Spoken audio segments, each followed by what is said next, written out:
جتشبمني ورايا قشتيرا ایرو سیسی گلانه روزا جهانی آزادی روزنامه‌گریه رخصتنا نتوانی یکبوی یا پرورده فکرن و چانده یونسکو با آرمانجا رئیسگرتنا آزادی روزنامه‌گریه بینه بیرا همو حکومتان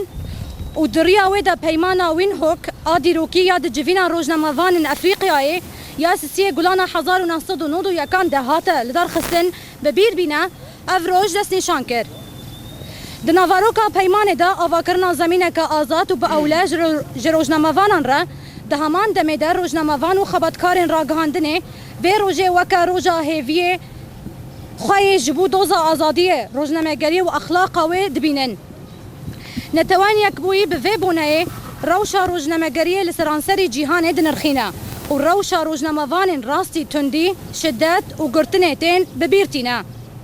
لتشتا تدیتن ددمک دا ام پیشوازیا وی روژه دکن دولتا ترک لباکوری کردستان و ترکیه بن پیکرن خوال دجی روزنامه‌گران زیده ترکریه. اف چند روژن لگلک باجاران بسر مالان دا دگرن. روزنامه‌گر جی دناف دا هنرمند سیاستمدار و پارێزەران بنجاو دکن. لگوری راپورا رخصتنا روزنامه‌گرن سینورناناس دولتا ترک جی آلی آزادی راگهاندنه دا جی 108 ولاتان در رضا 165 دایا سالک بری ویجی در رضا 149 دبو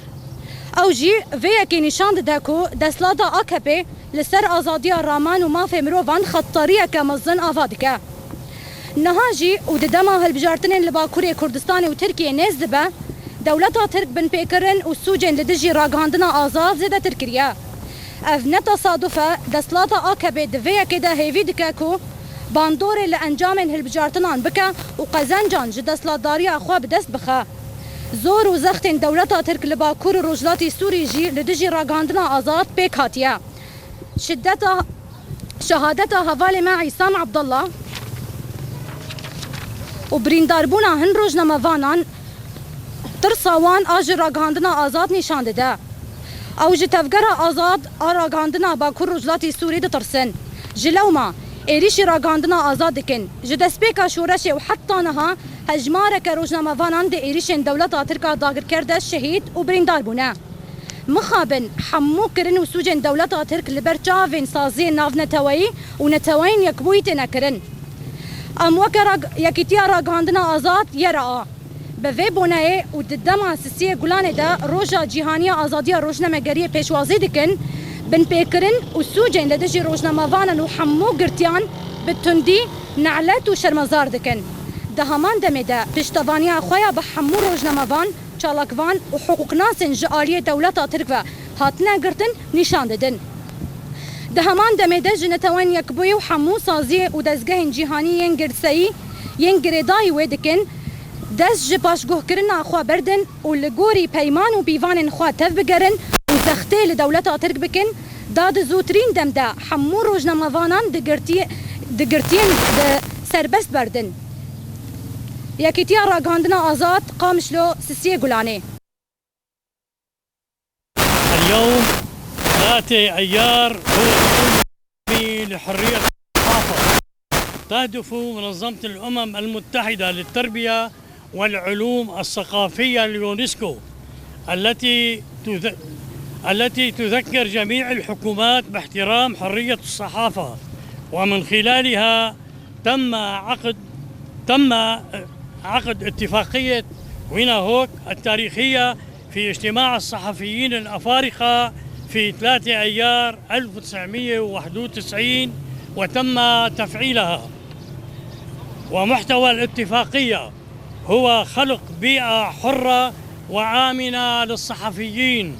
وفي الوقت نفسه يرى الصحفيون والعاملون في مجال الاتصال أن هذا اليوم هو يوم آمالهم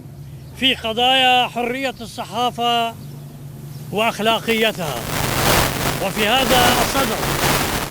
تقوم الأمم المتحدة بتقييم وضع الصحافة في جميع أنحاء العالم وتذكر أوضاع الصحفيين الذين يتعرضون للعنف والاعتقال. لكن ما يمكن ملاحظته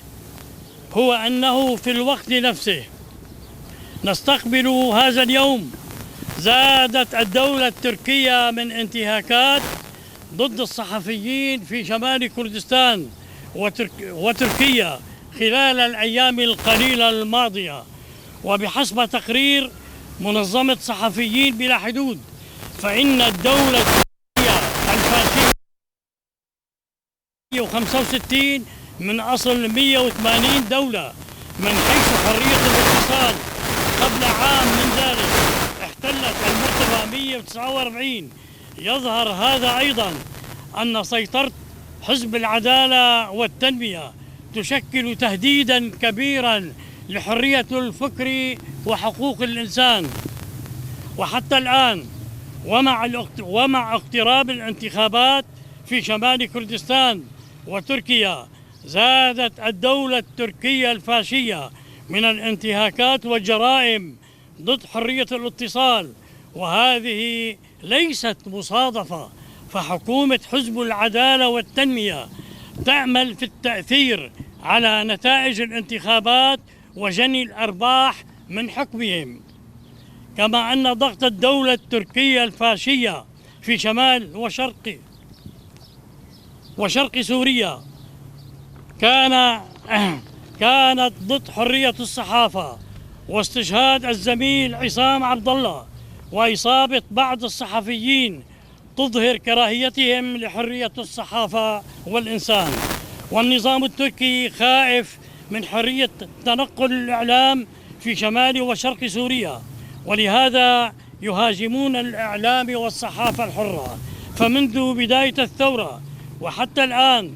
استشهد وجرح عدد من الصحفيين في هجمات الدولة التركية المحتلة.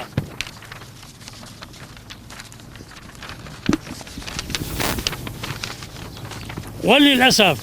فإن كل أفعال وجرائم الدولة التركية تتم أمام أعين المنظمات الدولية والأمم المتحدة. ونحن اتحاد الإعلام الحر نرحب باليوم العالمي لحرية الصحافة في 3 مايو أيار، وندين بشدة الانتهاكات والجرائم ضد الصحفيين وجميع السجناء، ونؤكد دعمنا لجميع الصحفيين والنشطاء والمحامين الذين اعتقلتهم الدولة التركية. وفي الوقت نفسه نطالب الأمم المتحدة